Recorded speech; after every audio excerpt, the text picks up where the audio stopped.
Hello, everybody. Welcome to the very, very first ever installment of SiNiCole Talks, which is definitely the best review of an NXT Takeover that you have ever seen.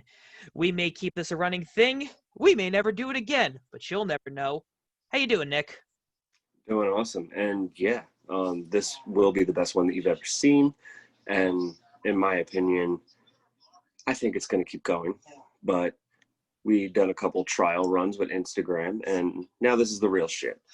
Yeah, this is definitely the real shit now, especially when you consider the fact that Instagram limits the amount of time you can be live with somebody. Like, that was really restraining. This is what everybody's doing as far as like real podcasts right now. And we could eventually be a real podcast. But, you know, JR's doing it with his. Busted Open's doing it. Everybody's doing Zoom now. So even long after this Corona suck it, where it's probably still going to continue to be a thing because it's awesome. You get a visual of what's going on and shit, real live reactions. Yep. It ended up being a blessing and a curse. That's my fucking dog. I can do that. That is awesome. Well, with that being said, let's get into the review. The first match on the card was a really damn good one. It was Damian Priest and Johnny Gargano for the NXT North American Championship. That match was the tits. Yes, it was. Now, I wasn't super familiar with like a lot of Punishment Martinez's work, but I knew of him. I had seen highlights of him, like some of his Ring of Honor stuff. I saw him when he was at the Over Budget Battle Royal. I saw some highlights of his U.S. title match with Switchblade Jay White, and I was like, this man's got it. And that was after I had seen him when he was still called Punishment Martinez in NXT when he lost to Matt Riddle in 2 minutes. I'm on the same playing field as you with Punishment Martinez. I saw clips and stuff like that of him, of Punishment Martinez, but I really dove into him under the Damian Priest character. Yeah. And I love how much it's evolved. You talk about The Undertaker, how he was able to continue to evolve with the times and get better and better. And Damian Priest, he started out kind of feeling like a darker character, but now he's like this badass rock star party character with that dark edge. Yeah.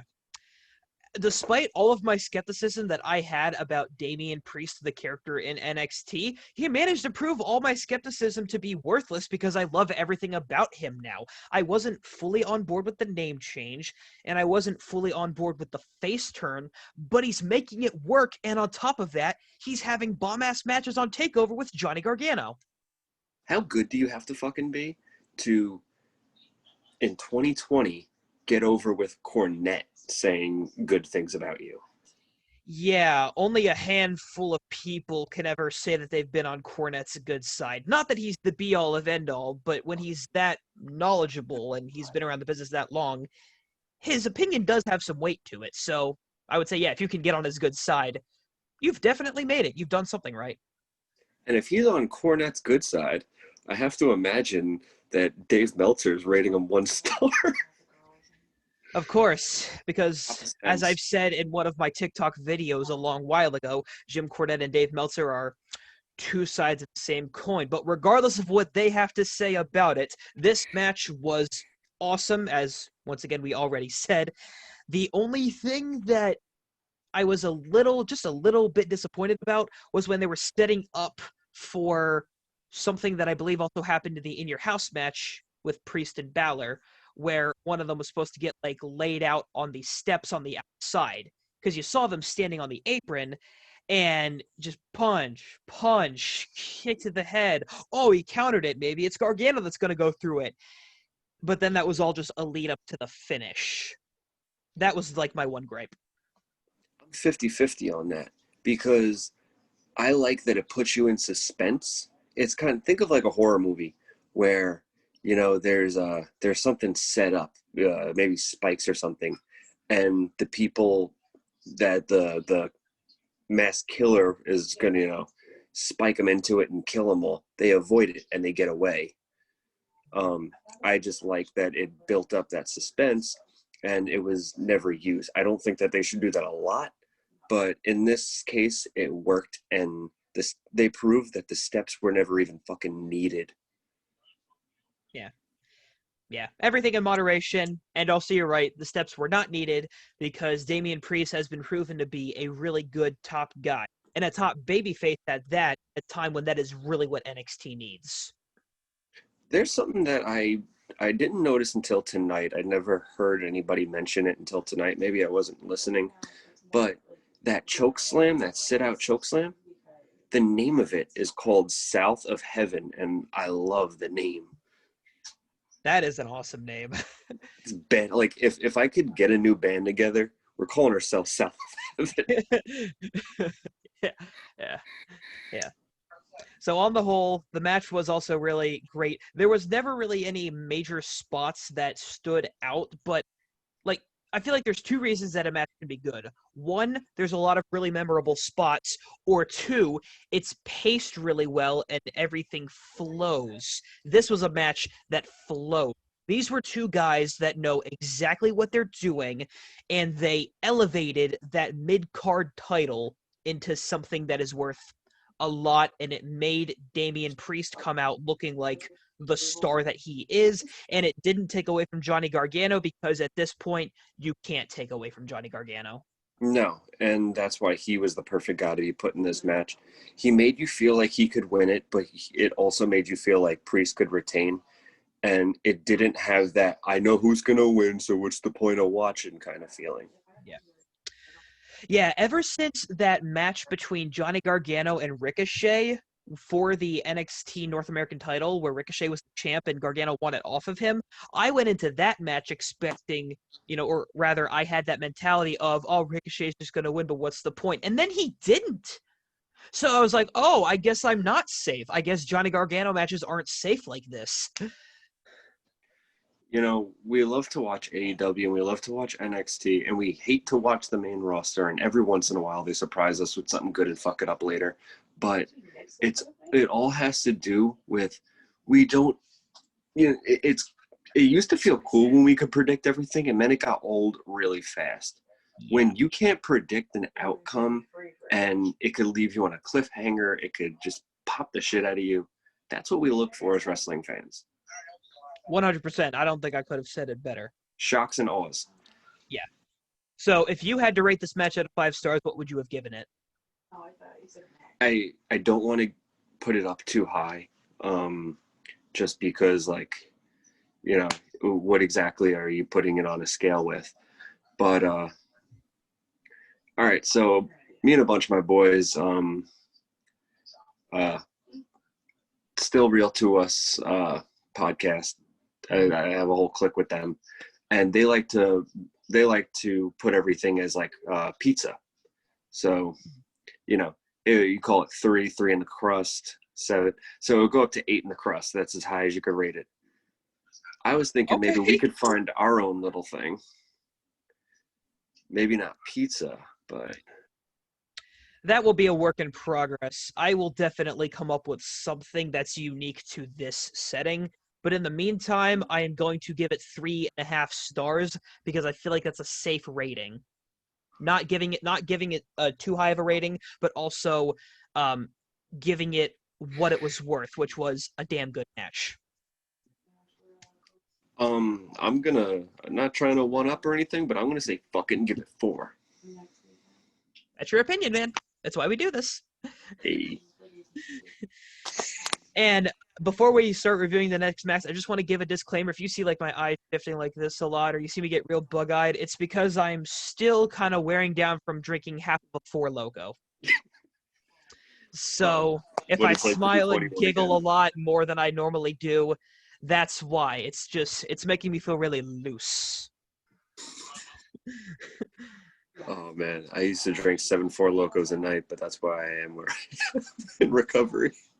Well, that's a story for another time. In the meantime, let's go over to the second match, which was the only non-title match on the card, I believe. Yes. Yeah, the only non-title match on the card. Velveteen Dream versus Kushida, the one match that I incorrectly predicted. You mean Doc Brown versus Marty McFly? Doc literally Brown. I Okay, so I at first you can't tell so much when it's under all the purple lights, but those lights turned on and I was whoa. Okay, so he's trying to be every modern girl who are dyeing their hair gray when they're 18 years old. Candice LeRae. And so many others, just Instagram bitches. But anyway, when those lights turn on, but then I'm starting to think, okay, I'm looking at the gloves that look like dishwashing gloves, and then I'm seeing the hair, and I'm like, Marty, Doc. And then I really popped when he goes, come on, Marty, get up, Marty. I just started losing it. Yeah, it was like they were dishwashing gloves, but they had the Biohazard logo on them, and his pants were all white, so it felt like he was wearing like half of a hazmat suit. It was kind of like a COVID Back to the Future clash. Yeah, for real. So CDC meets Back to the Future. All I could say is Velveteen Dream is ahead of his time, and he's such a good entertainer, man. And The dude we're is almost like getting past the whole underage teen thing. I'm starting to that forget is about it. that's not a topic we are going to touch because that is Because a he whole already other did. situation in itself. Yeah, like I said, that's a whole other situation in itself. We don't have the details about this. We don't know. So it doesn't feel like our place to talk about it. Well, I'm a Velveteen guy, so I was trying to support him through it all. You know, it's the whole innocent until proven guilty in my eyes. Even Enzo, I was like, I don't think that he did that, man. And then to find out that he didn't, I was so much happier. But we can move on from that. Yeah, it would be for the better if we did. So I thought the match was also really well worked. Once again, not because of any kind of memorable spots, but because of how well I felt it flowed. Like you said, Velveteen Dream, way ahead of its time. He's like 23 or 24 years old and is already having good matches with Kushida, a big name from New Japan who we know can have good matches. So you know this is just going to work. And it didn't have that problem that some other people who have very different styles have, where it just feels like a real styles clash. They worked well. And this was a very small build. Well, okay, this was a very quick build, but a very huge build. And I'll tell you why, because you had this promo package get released by Kushida where he talked about being more violent, being more like, you know, strong style, hands on, kick your ass. Mm-hmm. And then he comes out, and, you know, sometimes you see something and it doesn't deliver as to how it was built up. Kushida really delivered this, and it really elevated him. I started thinking about that Hideo Itami, Kenta, and then Kenta went back to being it's WWE problems. He leaves WWE, he goes back to being fucking Kenta. Now, I think Kushida said, I want to build the shit out of myself, not fade out, and just rise even higher, not make the same mistakes that people like Shinsuke Nakamura and Kenta did, and he did that. Yeah. That's why, despite my gripes with it while it was happening in the moment, in hindsight, I don't have a problem with how long it took for him to get to where he did. Because a lot of people that are diehard NXT fans were complaining in the beginning that Kushida wasn't getting very far, or they thought that he was getting buried. And by buried, they mean he's losing more matches than I'm comfortable with seeing him lose. But that's just because, one, you can't push everybody at once. You're always going to have somebody to put somebody else over. And two, sometimes it just takes until the time is right. And the time that was right is now. Well, just because of the comparisons and everything, I'm going to keep on going back to Kenta a couple times. Kenta debuted at the same time as Finn Balor. What a fucking shadow. Yeah. That's what happened to him.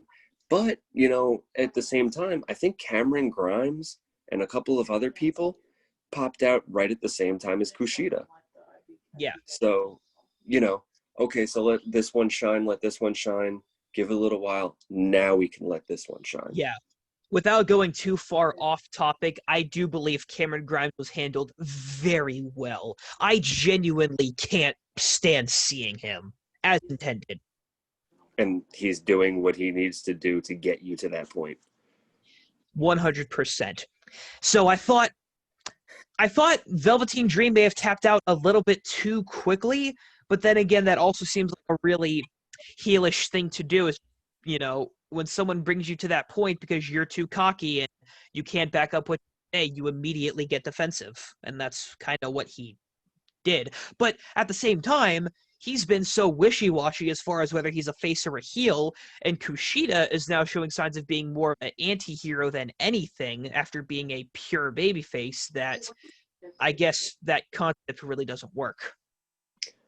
I could probably timeline that right around the time of Halftime Heat. You remember that badass big tag match? Oh, you mean the 6-man tag? Yeah. Yeah, I remember that. Right around that time is when that started happening with him.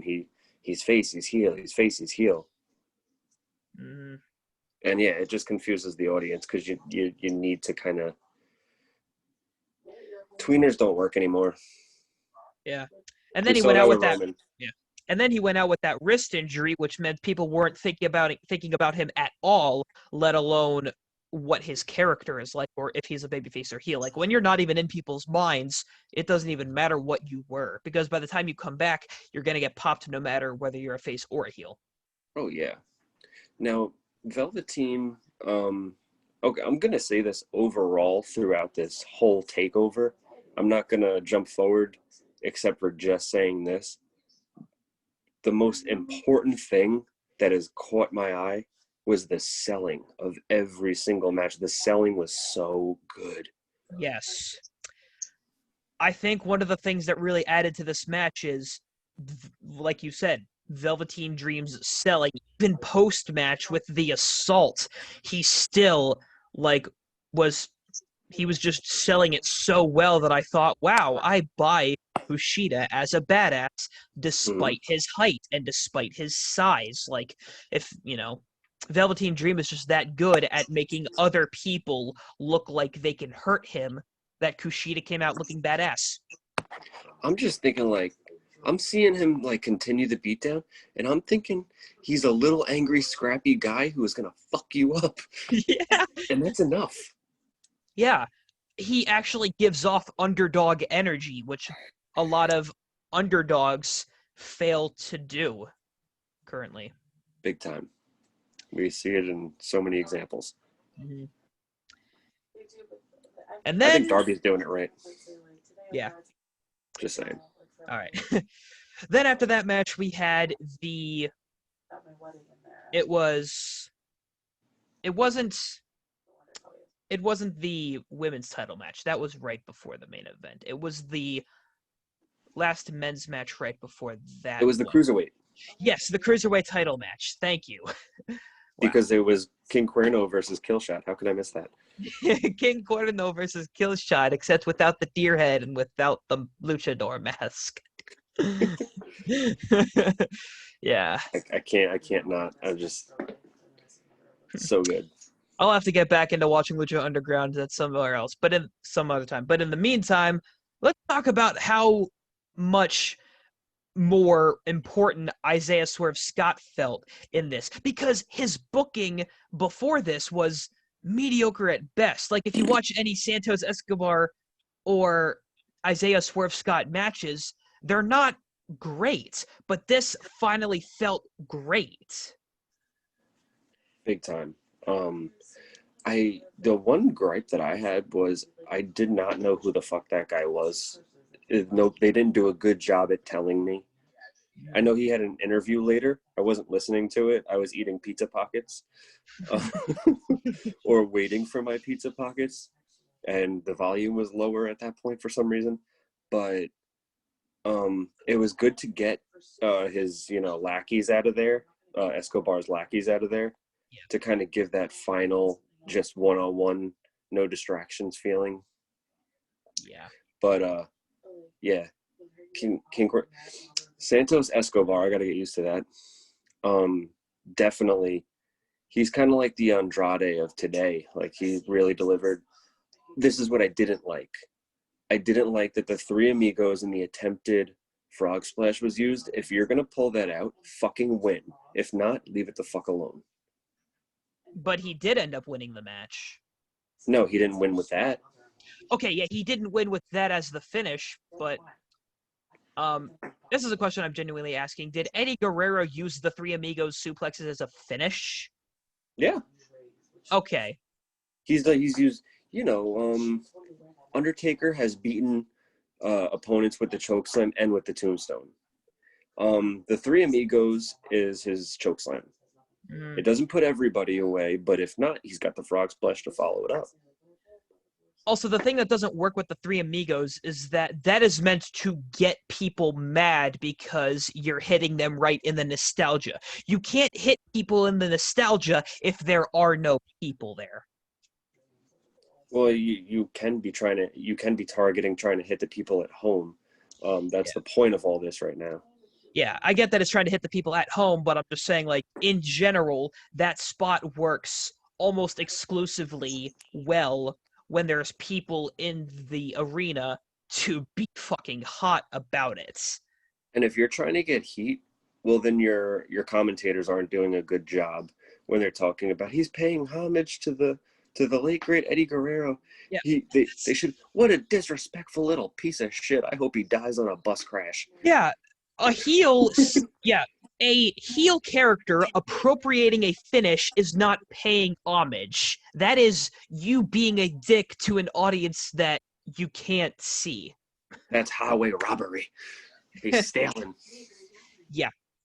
So there was actually a time in this is what I felt like was the most unpredictable match, because there were times I genuinely believed they were going to pull the trigger on Isaiah when the heels when Joaquin Wilde and Raul Mendoza got out of there and it was established that the heels were gone for good.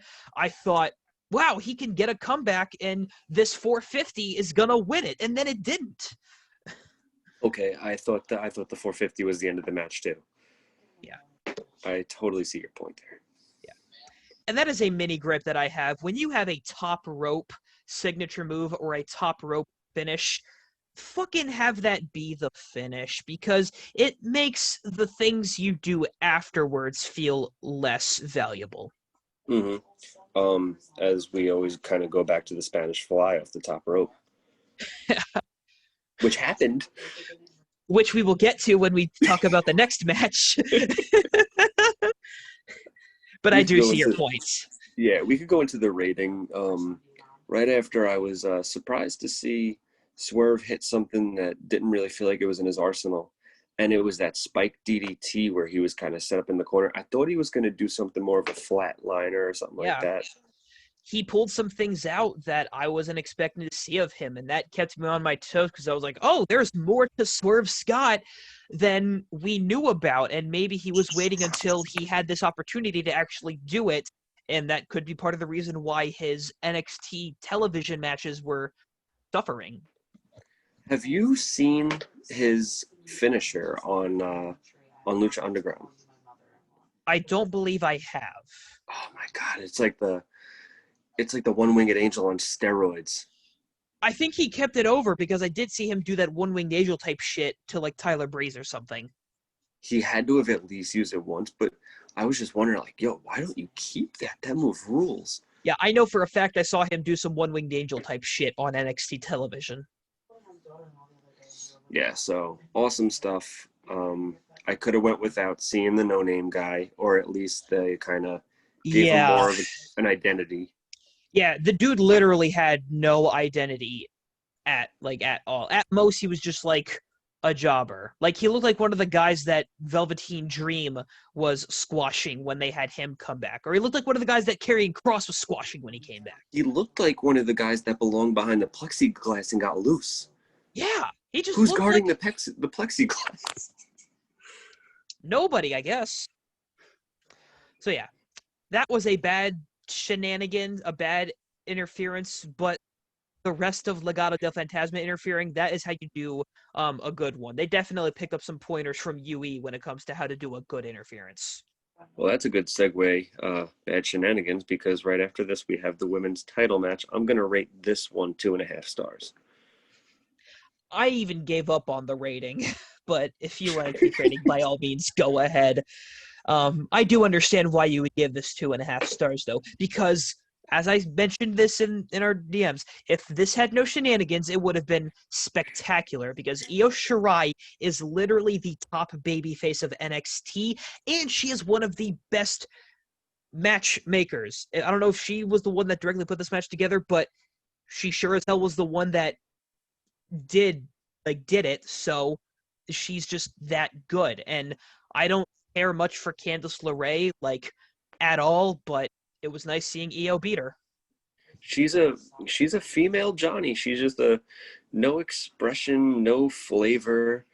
You like the wrestling, yeah. How can you be in your mid-30s looking like you're in your late 40s? Looking like you're in your late 60s with just a really good plastic surgeon. Yeah, for real.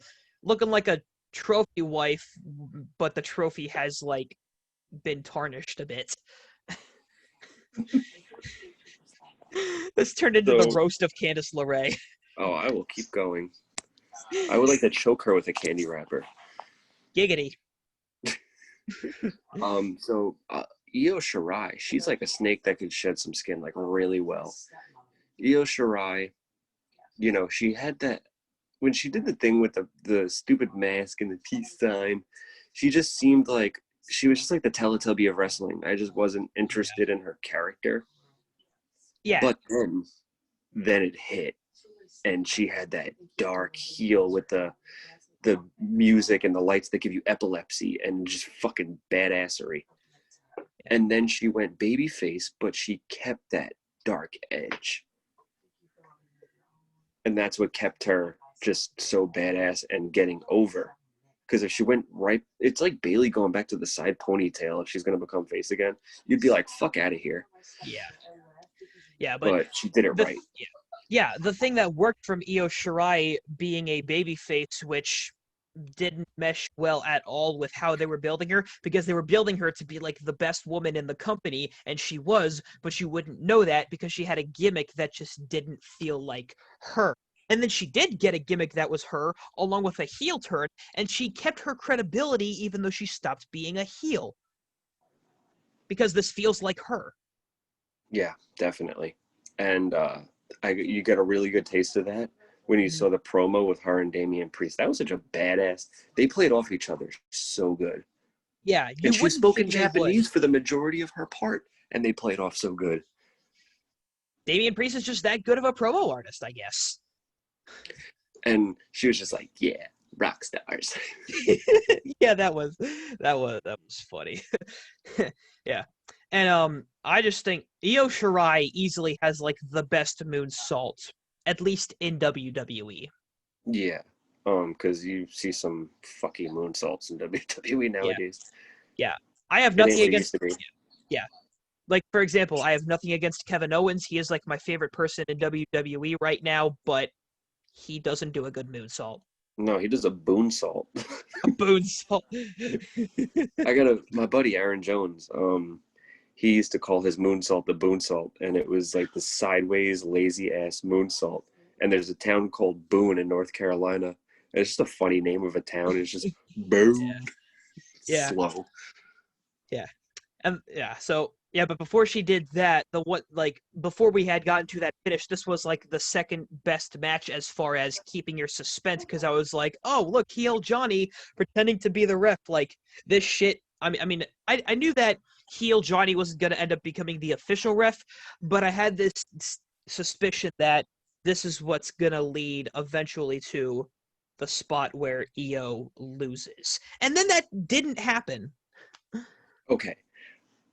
I'm really excited to talk about this because in the Discord, when you said shenanigans, I was like, ooh, shenanigans. I feel like Triple H took this and, well, he took looking at the Sasha Bailey, Asuka fiasco that everybody fucking lost their minds on and hated. And he went, let me show you how to do it right, Vince. And then that's what we got. You had the commentators playing into, he's not a real official. You got, so, this doesn't count or anything like that. You Yeah. have Johnny playing the role of, I'm the referee, you get out of here. And you have like the little comedy spot, but it worked. And then Yeah. you have the hit with the title, and you're like, that is it. And the kick out, you have that like moment of relief. Yeah. They kept me on my toes. Big time. And, yeah, and then you got the most beautiful moonsault that you've ever seen from probably the most beautiful NXT Women's Champion, and then that's the finish, and then you're happy. I was happy, at least. We need to go back to the Spanish Fly. Who? Why couldn't she just win with the Spanish Fly? I don't know. I know that is a gripe that you have, but I wasn't upset with it because at the end of the day, it wasn't like she hit it and then Candice ended up kicking out. She hit it so that she could then hit her finish and win. A finish, by the way, which I know it's not completely protected because I'm sure her moonsault specifically has been kicked out at some point, probably by Shayna Baszler if I had to guess. But That's the it's right still, person. but once again, but it still feels important enough that I buy the moonsault as a finish because of how strong, because of how frequently it's used to actually finish matches. Agreed. But then there were shenanigans, so that brought down the value, but it didn't stop my overall enjoyment.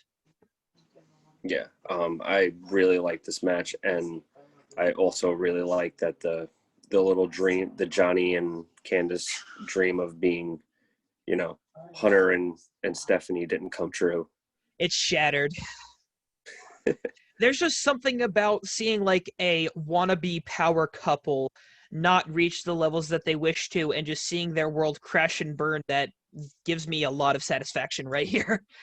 This elevated Candice regardless, because this is the best Candice match I've ever seen. Yeah, for real. And Candice really didn't even have matches. I remember watching NXT in 2018, 2019, and her literally not being on screen for like half, if not three-quarters. Not because of an injury, just because creative had nothing for her. Yeah, the old creative has nothing for you deadline. Yeah, that's got to be Retribution's big issue. Creative it had very well nothing should for be. us. And creative really didn't have anything left for Finn Balor, which is why he came down to NXT, won the NXT Championship, and had a bum-ass main event with Kyle O'Reilly. Okay, so let's just call this an intermission of matches. I just want to talk about the draft a little bit and the possibility of what if people from Raw and SmackDown that have been getting fucked over and not done anything with suddenly get drafted to NXT and become great. Well, that seems like it's happening anyway and has been happening for a little while, just It's slowly. only been a couple, though. Yeah, it has only been a couple because we saw it with Breezango, we saw it with Finn Balor, and now we're seeing it with Ember Moon, who got the surprise return, which I can't believe we forgot. I screamed my fucking head off. Dude, I popped. That was like my loudest pop of the night. Yeah, I'm always talking about Ember Moon, and you're always like, oh man, I don't think she's coming back. Yeah. All of the conversations that I ever have about Ember Moon are about how disappointed I am in her WWE run because she's literally done nothing. The peak of her main roster career was the SummerSlam match with Bayley that didn't have enough going for it to justify the fact that we knew Bayley was winning. So I'm in the very, very early stage of my pro wrestling training right now.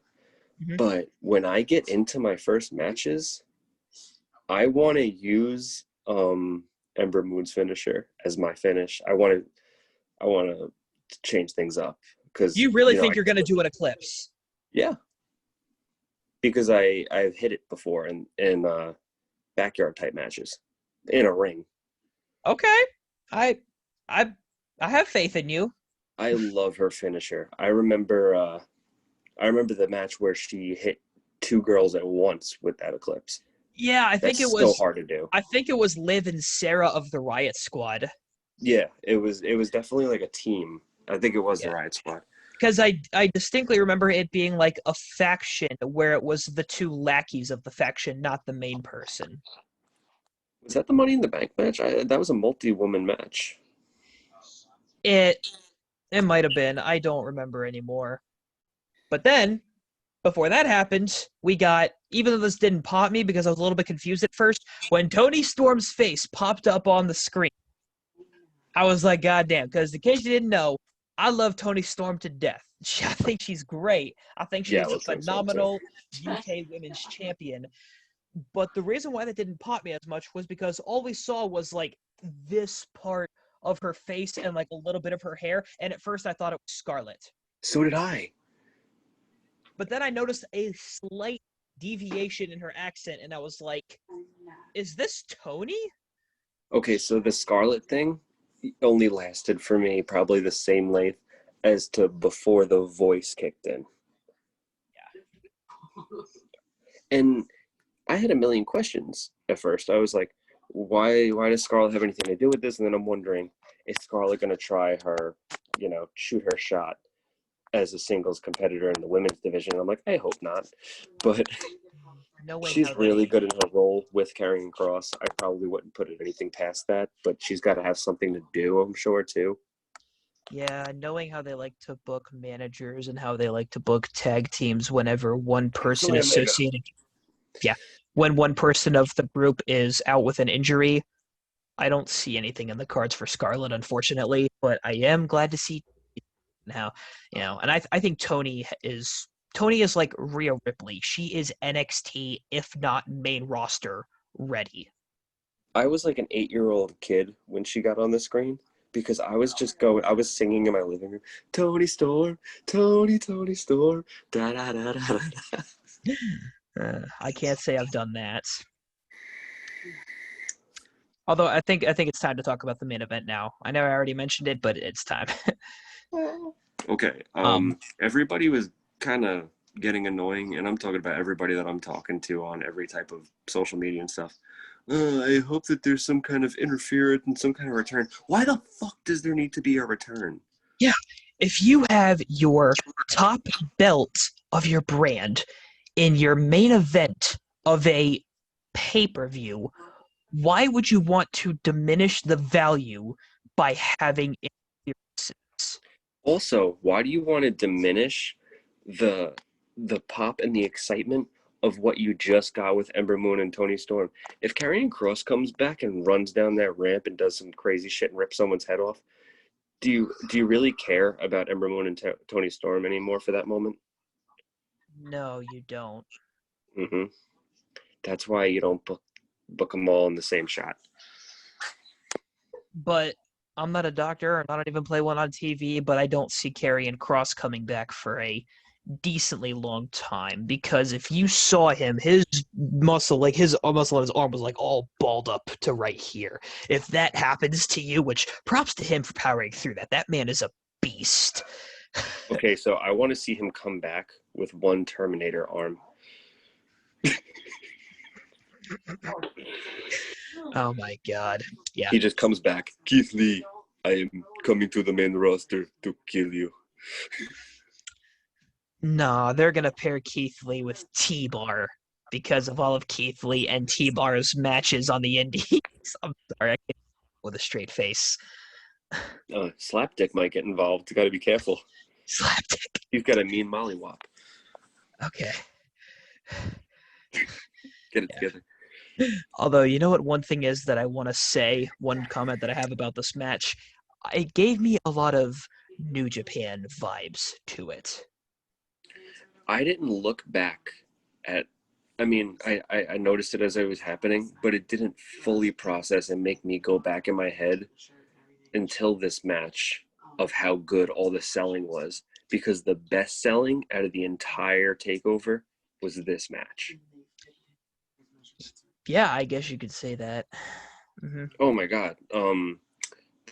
What's Finn Balor with the knee, Kyle O'Reilly with the ribs. It was just selling body parts, selling moves, selling everything. Everything the best way you can do everything like perfect is to make everything mean something, and that And can't be taught. yeah, and everything did feel like something. That's why I say this had like New Japan vibes to it or New Japan energy because one half of this match was Finn Balor who made it big there. He like you said, with making everything feel important, every little thing that just kept going with this notion of no big important spots, just everything flows really well. Everything flowed really well, and it just this felt very pure, if you will, as far as the selling and as far as the these guys actually want to break each other down feel that a technical style slash strong style New Japan match would be. I totally understand what you mean about the New Japan feel 100%. You don't even need to put it into any more words than that. It needs no more explanation. Good, because But that was a terrible attempt of trying to put it into words. That was such a long run on sentence because I wasn't quite sure what I wanted to say. all you need to say is that that has such a big New Japan feel. And that's what I think that they wanted the fans, us, wanted so bad out of Shinsuke and AJ Styles. And we didn't get. We got the Vince McMahon punch you in the ball shenanigans. Remember what company you're talking about. Mm-hmm. But I feel like Triple H has been singing the same song all night. Anything you can do, I can do better. Hey, you think you could just elevate Jey Uso to a point where he'll never be thought of as a tag team, just a tag team, really good wrestler ever again? Watch what I could do with Kyle O'Reilly. Well, the difference is Kyle O'Reilly already had that experience because he was a beast in Ring of Honor. Yeah, we're not talking about Ring of Honor. We're talking about WWE.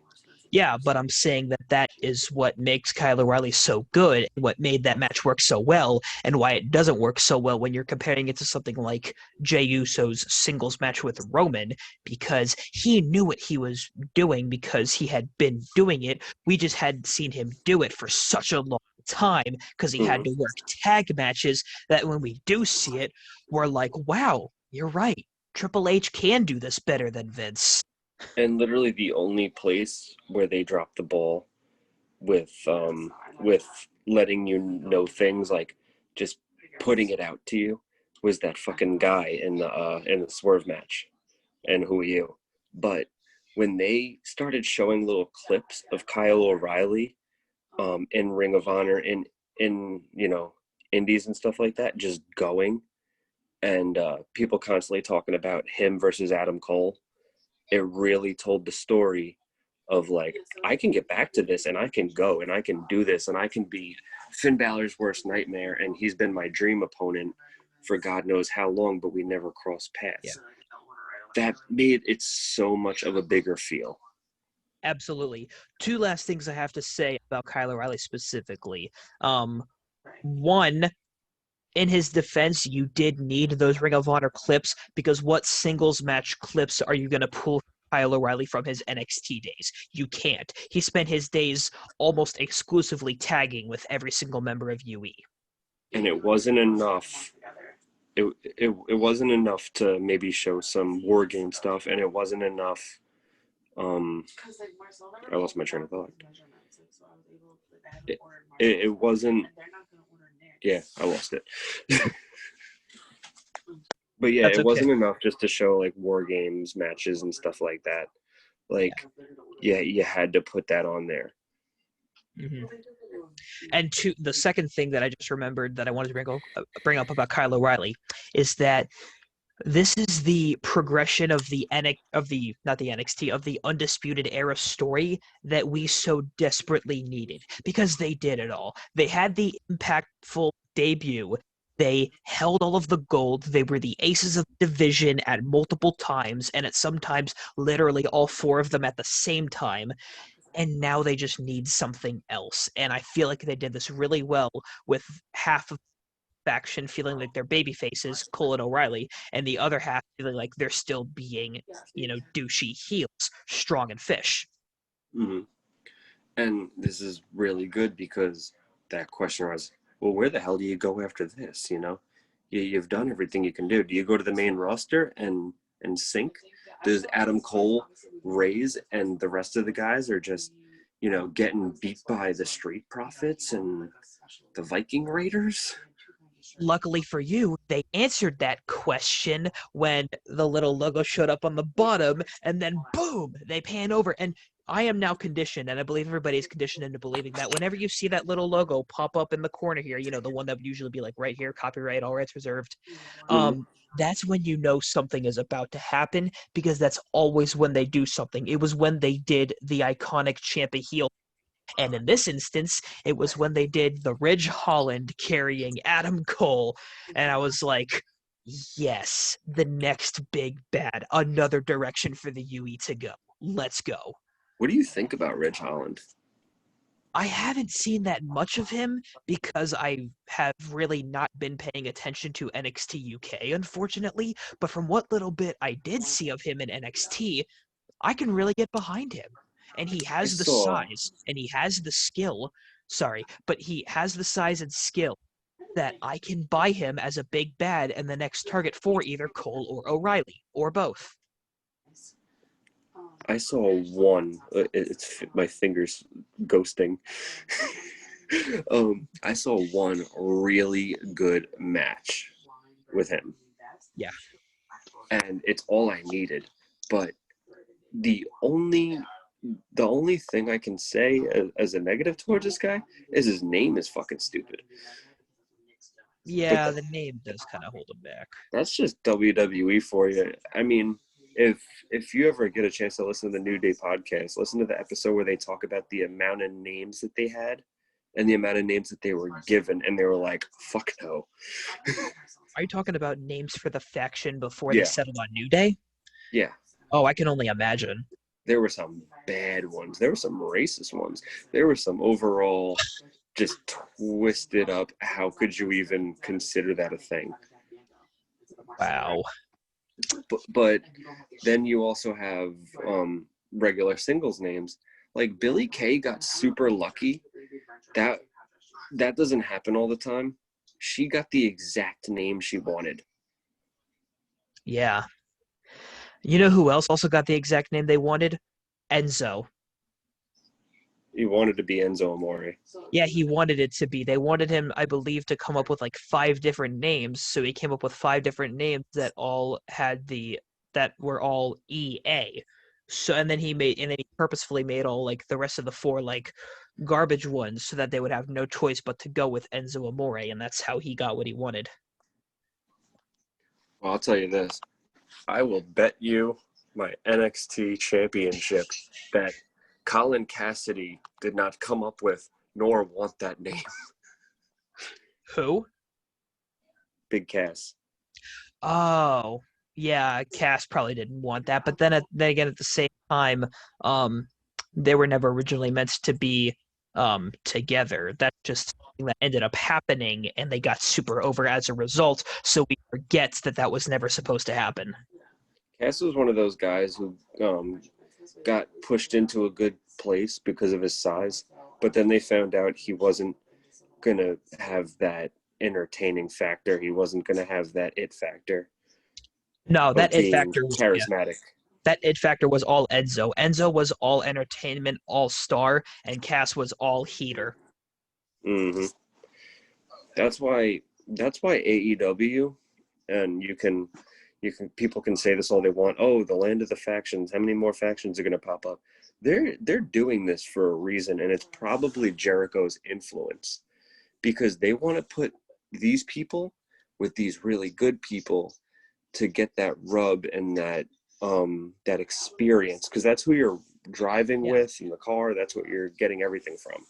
Also, Jericho spent basically a decade and a half in a company that is notorious for poorly managing and poorly booking factions, and I wouldn't blame him if he wanted to finally see factions done right. Mm-hmm. And they're getting there. Yeah. it's a slow burn. I like that they're not being so in your face with it. Okay, the Inner Circle was very in your face because it had to be, because Jericho needed to establish himself as Le Champion, and he needed to really try and get over the young talent, Sammy Guevara, the WWE reject, Jake Hager, and a tag team, Santana and Ortiz. And he's doing that perfectly. And now we see with something like the people are rumoring to be the next four horsemen in terms of like FTR, Sean Spears, and the fourth person who has like there's been a couple of names being thrown out as who that could be. I'd like to see it be Hangman. See, exactly. Hangman didn't even come to my mind. And that just goes to show how well they're doing this and how well they can keep people on their toes with when they finally pull the trigger and when they finally do this. They know there's no need to rush. They know that there's no need to rush with any of their stories, especially not now when you can't do it in front of anybody. Yeah, I pitched this on Busted Open, and Bully Ray shit on it. Shit on what? The Four Horsemen reboot and members and stuff like that. What, did you call in and he just... Yeah. His argument was, you don't need another Four Horsemen. Like, they did Evolution, they did Fortune 4, like all these things. No matter what, you're going to get compared to the Four Horsemen, but never as good. What you need to do is be the first something else. And that's maybe the direction I feel like they're going. Maybe they know that they can't necessarily be another Four Horsemen because the comparison will always be there. And that is why they're teasing who isn't going to be associated with this future faction, because maybe they don't even know yet. Maybe they're trying to figure out something original. And if that's the case, more power to them. I will happily wait until they find something new that feels unique to AEW. I'll tell you what the big game changer they can do is turn on, kick out, and beat the living shit out of Tully Blanchard. Can you imagine? That would be something. It would definitely be a swerve, because if anybody is expecting, I feel like out of everybody who is expecting a Four Horsemen reboot, they're expecting Tully to be like the guy who helps assemble it. So if they did kick Tully out first and beat him up first, that would be something. That would be original. And that's where and why you twist the plot. And then you have Tully go against them. And maybe have kind of Arn on his side and Cody on his side. No, not Cody. Sean Spears. No, I think Sean needs to be on that heel side, because Sean needs to be elevated badly. Sean does need to be elevated badly, but at the same time, if you're going to book an angle where the new faction kicks out Tully, Sean's not just going to abandon Tully for the faction. Sure he is. He's waiting for his shot. And so far, this thing with Cody didn't help him. It helped him for a night. Yeah, I guess you're right. But you and know he's what? Had nothing good since. Yeah, he hasn't. But you know what? We could fantasy book all day, but then we'd be here for like as long as the Zoom meeting would have let us, which was 24 hours. So on that note, now that we reviewed the show and now that we BS for a little bit, I think it's safe to call it there. Oh yeah. What I do gotta say though is maybe we should make specific episodes for just that type of tomfoolery.